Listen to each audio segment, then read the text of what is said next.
Okay, so this is lecture 9, I suspect. And I'm just going to look at the example, the code example that I had to do some of the plots in the lectures. And just to put things in context, to get here, or to get to the Python code, you go to the website, which for some reason I cannot open right now. Okay, you go to the website, you click on this IPython notebook link, and then when you open it, you ask it to open it in the Google Collaboratory. You have a link at the top of the screen, and if you do that, you get to, it should open a file that looks like this. Please go to File and save the file as a copy with your own name. Okay, so that you don't change it for other people. And then you're just about ready to run the thing. So a little bit of background about Python. It's used in most scientific most scientific programming. It's free, and you can run it online. How it works is it's saved as several things in different packages. So the first comment is here, wherever you have a hash and it appears green, it's a comment. It's not going to execute that. Here, the other commands are sort of color-coded, okay? And at the top over here, I call it the preamble. It's simply something that loads all the things you need. So for what we're going to do today, you're going to need a package known as NumPy, and all the commands in NumPy is going to have an NP in front of it. You have a package that we're going to use to actually integrate the equations. That happens in SciPy, so I load that one, and everything that I use out of that is going to have an SPI in front of that. And the package that we're going to use to plot is pyplot, and it comes from matplotlib. And anything that comes out of there, you're going to have a PLT in front of it. And finally, I'm going to do this matplotlib int line. So if you see this, you can see that, look at this, you can see that matplotlib is actually the same kernel as MATLAB.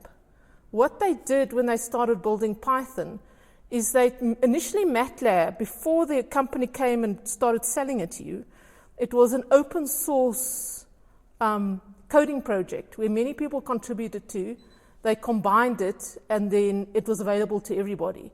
So what the people did is they went back to that. They got fed up with MATLAB for charging people. They went back to that original code and they started developing there.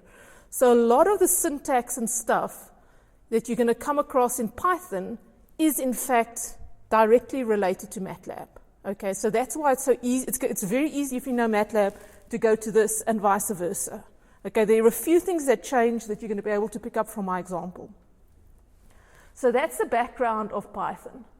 So the other thing that's a bit weird with Python, to execute something, or like to run something, you have to push Shift-Enter. So this whole chunk of code, they call a cell. And here it becomes, who's ever worked with Mathematica? No. Okay, Mathematica has this idea that you have coding cells, and to execute the cell, you push Shift-Enter. So if you want to execute this shell, you have to push basically Shift-Enter. Okay, so what I've done here is I'm going to plot, in the end of the last lecture, I showed you that plot or the phase diagram for the rabbits and the sheep with Strogatz. So what this thing does, it actually makes the phase diagram. Okay, so I'm going to step through it quite slowly so you can see where it comes from, and you can actually, when you get different functions later on for different exercises, you can take this thing, save it as a new name, and change just the things you need to change to be able to do the new function or to do the new plot. Okay, and I'm going to tell you what you have to change. So the first thing is what I've done over here, up at this first chunk, is define a function. And that's the function that gets on the right-hand side of my rabbits and sheep equation. So the function is basically a function. I'm going to call it FQ1. Y is the input. It's a vector. And t is the time. Okay? And then just to make it look easier when I actually get the answer is I get the components of the vector y in the following way. I say y1, y2 is equals to y. This you won't be familiar with from MATLAB because it's not exactly the same. But what this is basically doing, it's taking the first component of y, putting it into y1, the second component of y, putting it into y2. And what this function then does, it returns two components. The first component is y1 times 3 minus y1 minus 2 times y2. And if you look at that, remember the equation we had for our rabbits was basically x times 3 minus x minus 2y. Okay, so what I've done here is basically x is equals to y1 and y2 is equals to y. Okay, so this is returning the first component of, that's basically returning what x dot is. This one is returning the second component, which is our sheep equation. Remember, it was y times 2 minus y minus x. Okay, whoops, my dear. Okay, so that's where I actually specify the functions for the differential equation. Okay, the next thing I want to do is, you know all those arrows I plotted in? I want to make a vector field of arrows. Okay, and the way I'm going to do that is I'm basically going to, okay, so the one comment is, this is a function, I've defined it, it sits on its own. So it's waiting for input, it's waiting me to call it. The next part here, I'm actually going to define the places at which I want them to plot the arrows. And so what I do is I'm going to make basically a vector of x positions, okay, and the way I do it is I wanted to make basically a vector of x positions, 20 of them, between 0 and 4. Okay, and the linspace, what the linspace command does, it basically looks at the boundaries and it makes 20 linear points in between. So I'm basically going to have a vector that sort of goes, 4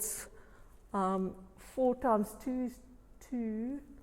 It like increases by 0.2. So I'm going to have 0, 0.2, 0.4, I'm going to have a vector. That's what this command says I have in y1. And then the same thing, y2, I'm also going to make a vector that goes from 0 to 2.7 and has 20 points. Okay, so I've got two vectors. And then what I want to do is I want to make a mesh of all possibilities of y1 and y2. So I'm basically going to say mesh grid the 2. And that's going to give me all the dots, like a square grid of dots. And maybe I should, so it's a bit scary because I don't know what's going to go now. So what I'm going to do is I actually want to run it so I can show you what comes out. So I'm going to put Shift Enter. Okay. So what I've defined in that, and this is what the whole thing spits out at the end. Okay. So what I've defined with those mesh grids, right, that I was speaking about just now, I've basically chosen all these red points. Hey? You rude little thing, you've disappeared me. Okay, so I've specified all those red points. The y1 is your x direction, and it went from 0 to 4. Okay, I changed the grid when I made the picture. It went from 0 to 4, and it basically specified 20 points along here. The y2 went from 0 to 2.7, and it specified 20 points in there. And then that mesh grid is how I combined it to get the coordinates for all the points in the middle. Okay, so let's go back up.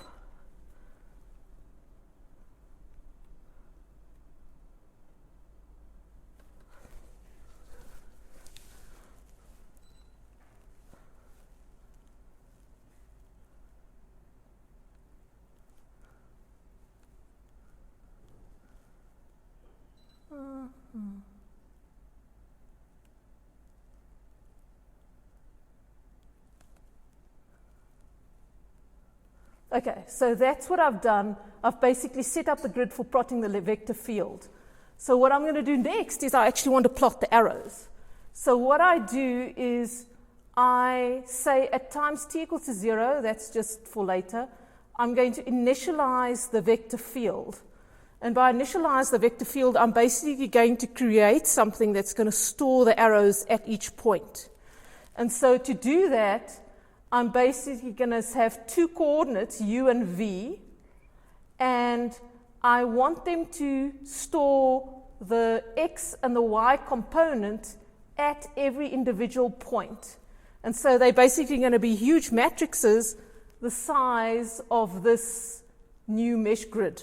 Okay, and that's what I did, is I basically said I want to initialize them and basically full of zeros, the same shape as y1, and full of zeros, the same shape as y2. So I've basically got two matrices that are going to eventually contain the arrows that are full of zeros at every single point that I've got.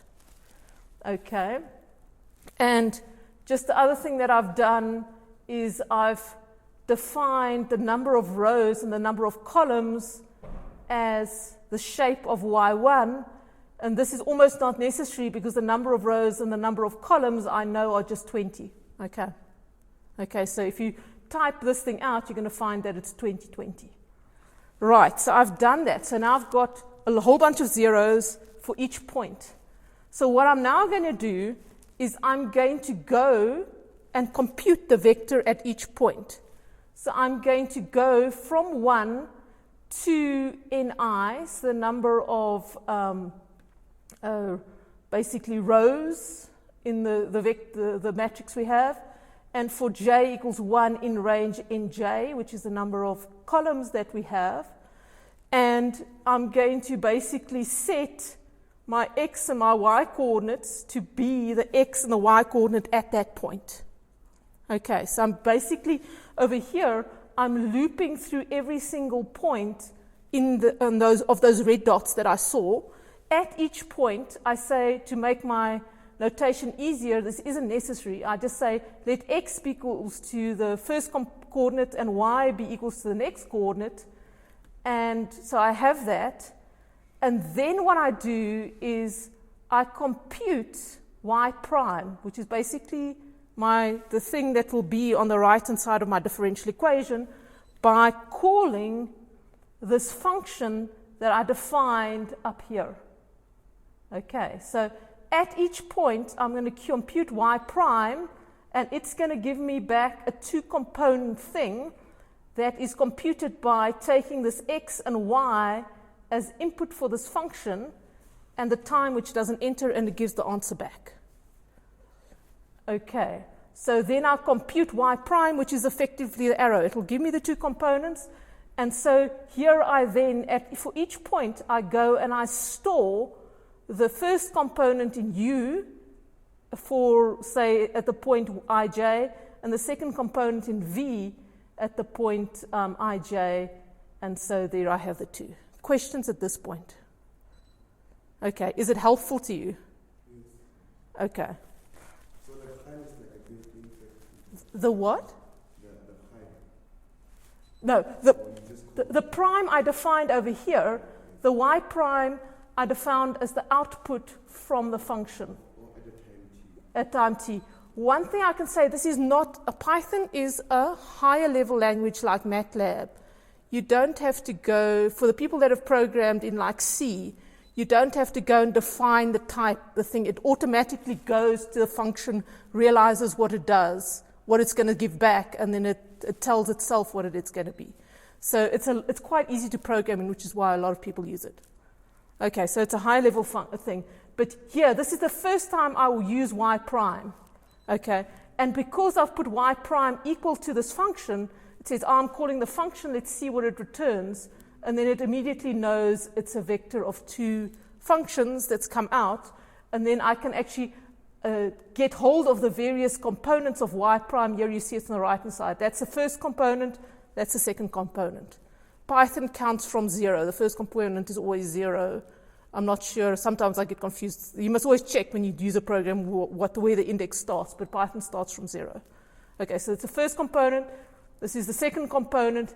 And then I store these in the UV components over here. Okay.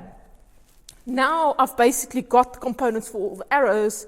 The tricky thing is next, we actually want to plot them.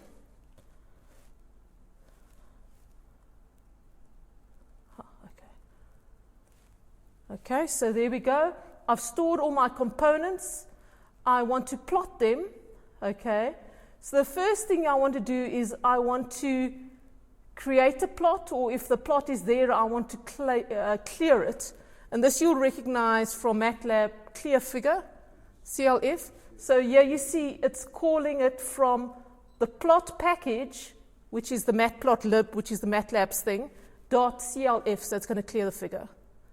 Okay, and then what I do is I'm going to put Q, and the reason I do this, each plot element I want to put on the plot, I'm going to give a name to. Okay, so I'm going to say Q is equals to PLT dot quiver. Okay, so that comes as an inbuilt function in matplotlib, and it exists in MATLAB as well. It basically takes the position over here, and it takes a vector input in terms of UV, and so at each position over here, it's going to plot you a vector in terms of UV, and it's going to make the color red. Okay, so all the red arrows you saw on the bottom plot were basically coming from this command. Okay, so you can now see if you were to go back and you were to automatically change the function at the top, you would automatically be able to plot the vector field of the new function, changing nothing. Okay. Okay, so it's kind of powerful if you want to explore what a dynamical system is going to do. Okay, so there's the quiver. The next thing I wanted to plot in that plot is I basically went through the steps, remember, that I've been trying to teach you in the class. Put in a few arrows, get the nullclines, get the eigenvectors. And so the next thing I want to do over here is I'm going to plot the nullclines. Okay, so this over here I've actually hard-coded. So this is something you'll have to change with a new problem.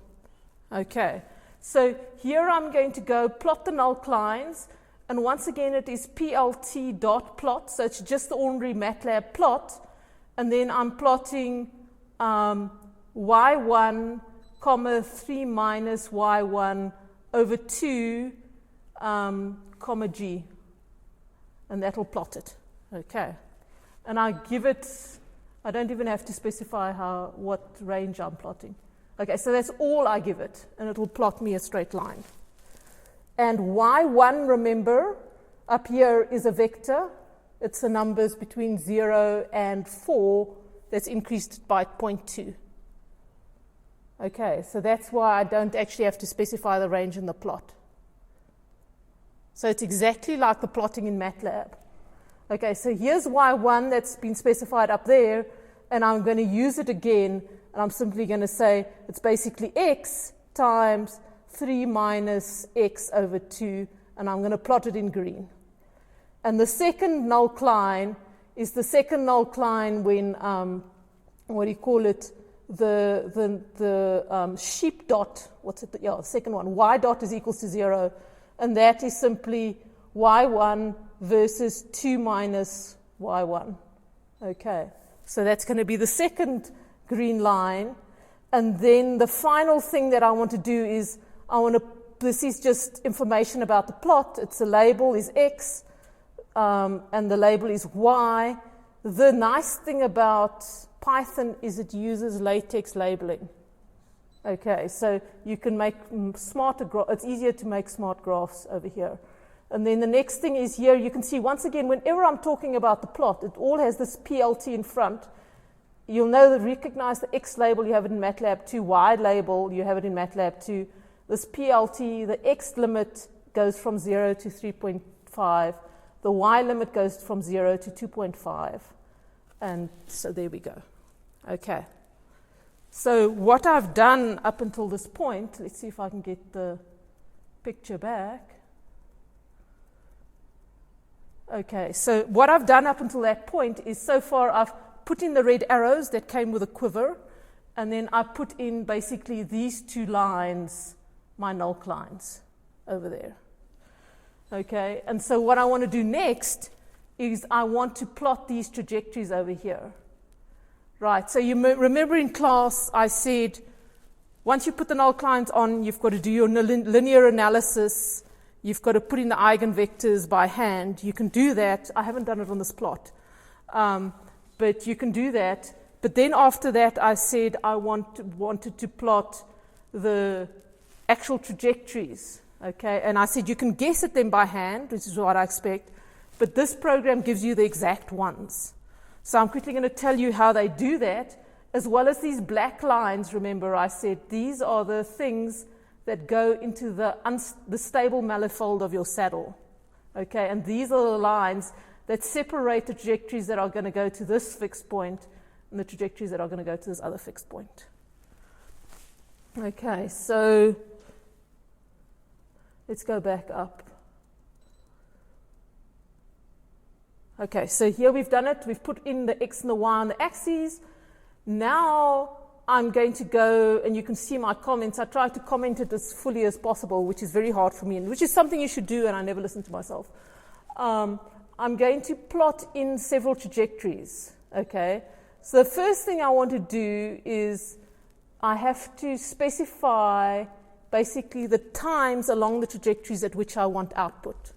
So once again, I'm going to make a vector of time that goes from 0 to 8 and has 50 time steps in it. This is basically what I'm going to use to tell the program that integrates it when to give me the solution or to spit out the solution.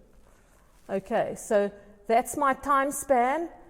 And now I'm going to go and I'm going to numerically integrate the actual equation that I've been given or that I constructed. So what it is here, the ODE int is what I use to integrate it. It's a built-in suite of programs in MATLAB, and it's found under that SPI package I loaded at the start. Sorry, in Python. It's found under the SPI package that I've loaded from the start. MATLAB also has a similar suite of integrators. In fact, in MATLAB, if you wanted to do it, the thing you would have to look up is ODE int or look up ODE int 45. Okay. And it is and then go to the help and it'll tell you exactly what to put in. It'll be very close to what I've done now. Okay. So what this thing done, it's basically a function that you call. You give it the input function. So remember the FQ function I defined right at the top of my the package took the two inputs and spit it out, the rabbit and the sheep requirements. So that's that function. I give it and if you actually, it's very clever. It'll tell you where, if you wanted to see where it was defined, you can go over it and you can click on there and it'll take you back to where it was defined. Okay, so this is thanks to Google. The ordinary Python doesn't do that. Okay, so I give it the function, and remember what you do when you integrate equations. You give it the initial point, and then it runs from there. So I give it the function, I give it the point I want to start at, and then I give it the places at which I want the answer actually to be, and then I assign the output to YS, and I'm done. The computer goes and uses various numerical techniques, and it actually computes the answer, and that's how I plotted those curves. And the output, basically the x and the y coordinates at each time step where I wanted it, is basically then stored in YS. And then if I want to plot the output, I basically use my plotting package again. I say plot, and I plot YS, and this thing you'll recognize from MATLAB as well, that the double dots that says the whole thing. Okay, so that's the whole thing. The first component, because remember it's two lines of output. At every point you're given the 2 coordinates. So it's everything for the x, the first component, versus everything for the y component, and I'm going to call it blue. Okay, and that then, let's see, here it starts at 0.1, 0.02. So this thing must be very, very close to the origin. So what we've plotted is basically this thing, like this line. Okay, that's the output that the thing gave and that we plotted. Okay, and so what I've done as I go on is you can see what happens. I'm now going to start even closer to 0.001 and 0.02.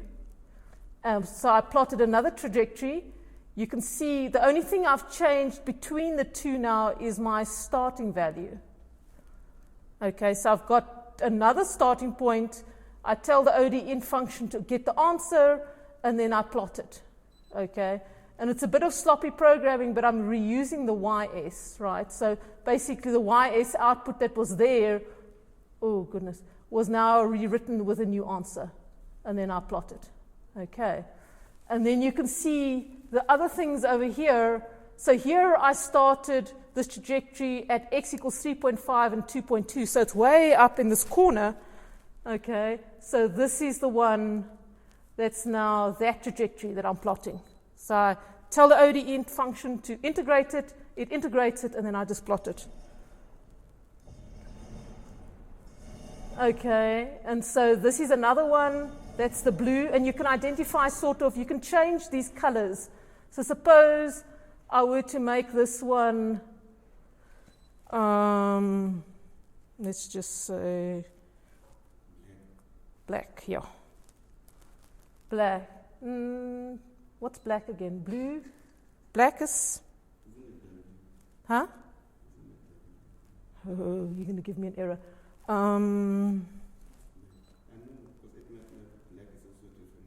What's it? What's K? Okay.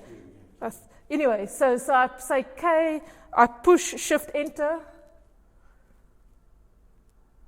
Yeah, and it's changed it to black. Yeah, so you see which one it's changed to black. So you can actually go and play with this program, and I encourage you to do it. You can change where it starts, plot more of the trajectories. You can change the colors so you can actually identify them. And if you have too many trajectories, you can copy it out. Okay, so there was a reason I made all the trajectories the same color, because all the trajectories that are blue went to the 3,0 fixed point, and all that cyan went to the 2,0 fixed point. Yep. Is there a way to run the code like line by line? Yep. So you can break this thing up. So this thing is called a cell. So there's two ways. If you want to get rid of some of the other stuff, you can basically comment out the stuff below. Okay, and that's what I would do to start for your cells. I would comment out everything, just put these hashes in front of it, and I would slowly uncomment it so you can see what's coming. The other thing you can do is you can get over here, and you can say, let's see, code cell view. Oh, you can go here and you can say, you can highlight things and you can cut them, and then you can paste them into a cell below, and then you can run that on its own. Okay. And you can divide cell. I don't usually put it in this. Let's just see.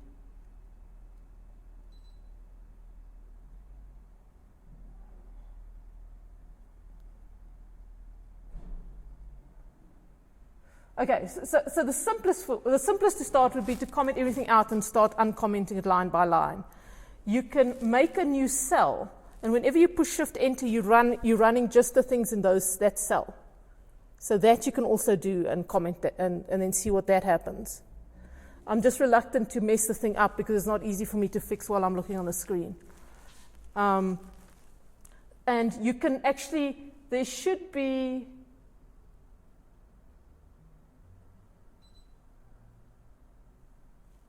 actually, let's see. There is a way of dividing the cell, which I'm not going to try and find now. But anyway, there's a way that, an option that you can get divide cell. And what it will do is it'll basically put like a break. It'll look like it's gray has become between these two cells, between the two things. And then you'll be able to run everything above and then everything below separately. Okay.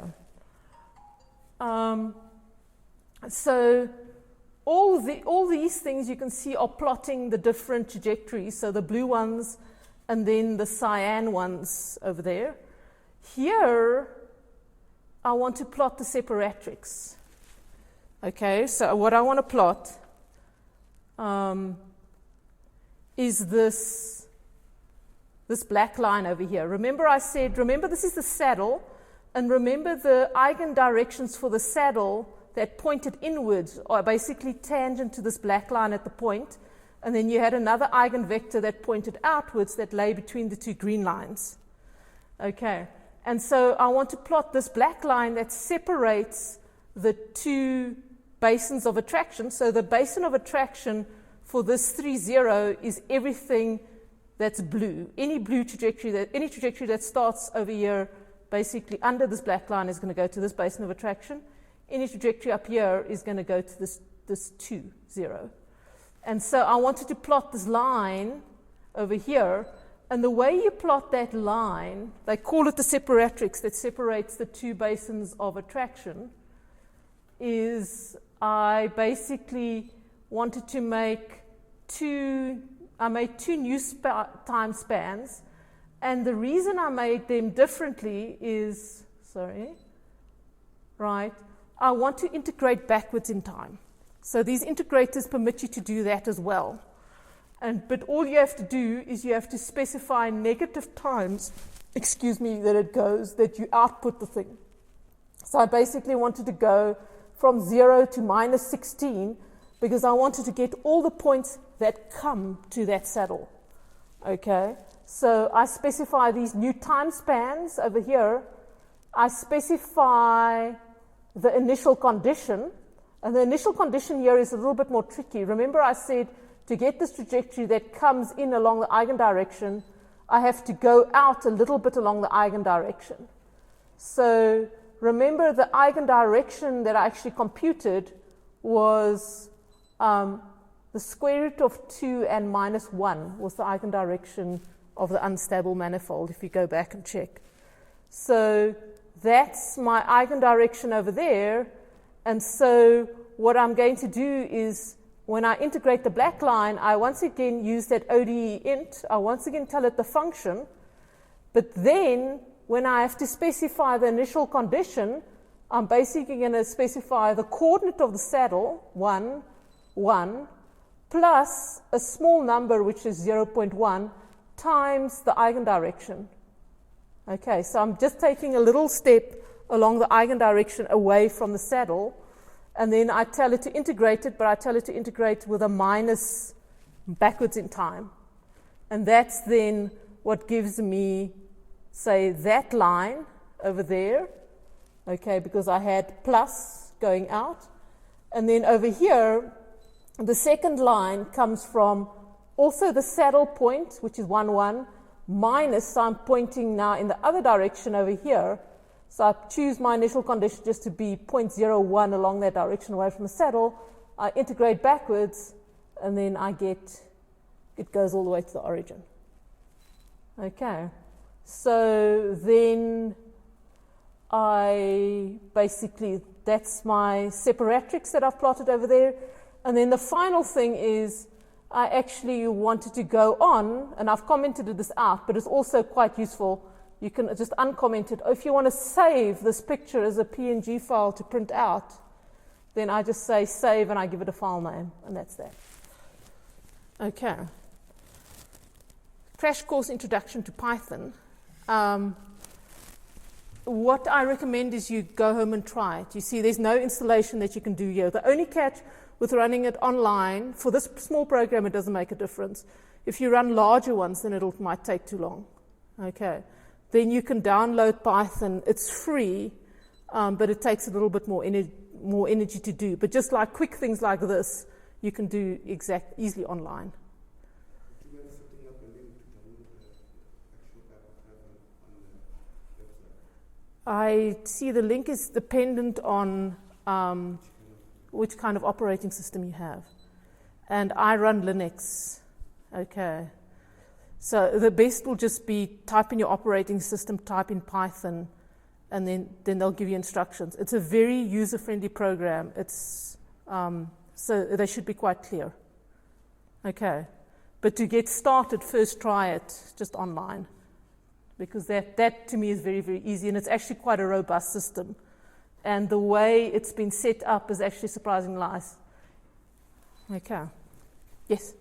Ma'am, I have a question on the application, the online application to use for Python. Yeah. I've used a Jupyter notebook. That's perfect. That's what I use. For this, Yeah. I find it to be much easier in terms of setting up and using from the get-go. I think it might just be useful to use it over having to download and set up Python on the PC. So wait, Jupyter Notebook, you also download, or are you using it online? I use it in two ways on different PCs. On my laptop I use it online, but on my desktop I actually use it through Anaconda. Okay, but that you've downloaded and installed on your laptop then? Yes, ma'am. It doesn't necessarily need you to download the Python the Python extension for it to work or anything. It just works. Anaconda, then Can you give that man the link where you can find where you download it? Yes, ma'am. Please, because you're running Windows. I run Windows and Linux. And Linux. Yes. Wow. Okay. So yeah, can you tell me where to get the Windows, please? Okay. Because it's definitely easier to do it on your own laptop than to go and fight the computer lab for a MATLAB license. They don't even give the staff MATLAB licenses. I'm like, But it's okay, because I wanted to learn Python anyway, because I knew how many people were doing it, and I'm actually interested in doing the SKA stuff, getting involved there, and which is where they use Python a lot, and so I thought it was good for me to learn it. And so the rest of the course, then all the stuff of the course I basically developed in the Python. Okay, so go and try it. If you get stuck, bring your laptop to the next tutorial, and we can, and then we can try and sort you out that you can at least, because it's very nice to actually play around and comment things out and see how they work. And I think this example will kind of get you started with that. Okay, I think that's all I'm going to talk about today on this thing, and then I'll do the lecture stuff in the class tomorrow. I want to tell you a little bit, 5 minutes, about pulsars, but do you have any questions about this before I stop? Yes? One last question on the programming aspect of this. Is there any use for low-level languages in dynamical systems? Like, do you usually come across systems so complex that they actually need you to use native C or C++ to actually work through, as opposed to actual Python? Yes. Okay, so maybe it's actually a very good question, but I'm going to stop recording now, and I'll